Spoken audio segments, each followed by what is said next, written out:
सरकार को गरीबों के उत्थान के लिए योजनाएं बनानी चाहिए और उन्हें शिक्षा, स्वास्थ्य और रोजगार जैसी बुनियादी सुविधाएं प्रदान करनी चाहिए। सभी धर्मों को सम्मान मिलना चाहिए और किसी भी धर्म को राज्य धर्म नहीं बनाया जाना चाहिए। गरीबी मानवता के लिए एक अभिशाप है और हमें हर संभव तरीके से इसे मिटाने का प्रयास करना चाहिए। शिक्षा का उद्देश्य केवल पुस्तकीय ज्ञान प्राप्त करना नहीं है, बल्कि चरित्र निर्माण, नैतिकता और सामाजिक मूल्यों का विकास करना भी है। विभिन्न धर्मों के लोगों को आपसी सम्मान और सद्भाव के साथ रहना चाहिए।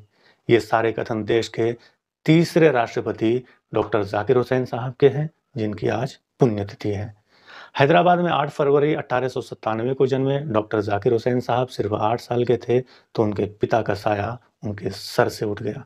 जवान हो रहे जाकिर जब अलीगढ़ में पढ़ रहे थे तो आज़ादी के आंदोलन में कूद पड़े, पढ़ाई छोड़ दी और महात्मा गांधी के टोली में शामिल हो गए। वह जब 29 वर्ष के थे तो जामिया के वाइस चांसलर बने। गांधी जी ने उन्हें देश में शिक्षा के बुनियादी ढांचे को दुरुस्त करने का काम सौंपा।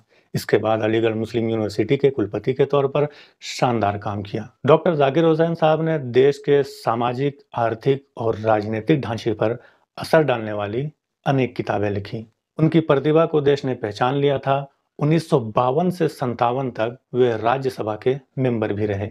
इसी दौरान डॉक्टर जाकिर हुसैन साहब को पद्म विभूषण से सम्मानित किया गया।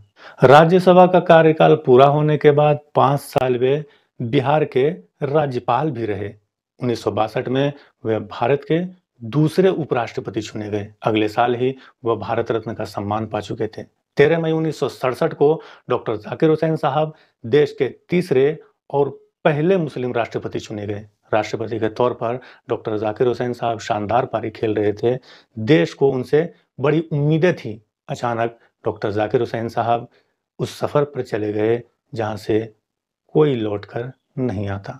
सिर्फ 2 साल कार्यकाल में डॉक्टर जाकिर हुसैन साहब ने अपने ज्ञान और कौशल से देश और दुनिया को सम्मोहित कर लिया था। आज 3 मई उस महान व्यक्ति की पुण्यतिथि है। कैफी आजमी का एक शेर है, रहने को सदा दहर में आता नहीं कोई, रहने को सदा दहर में आता नहीं कोई, तुम जैसे गए ऐसे भी जाता नहीं कोई।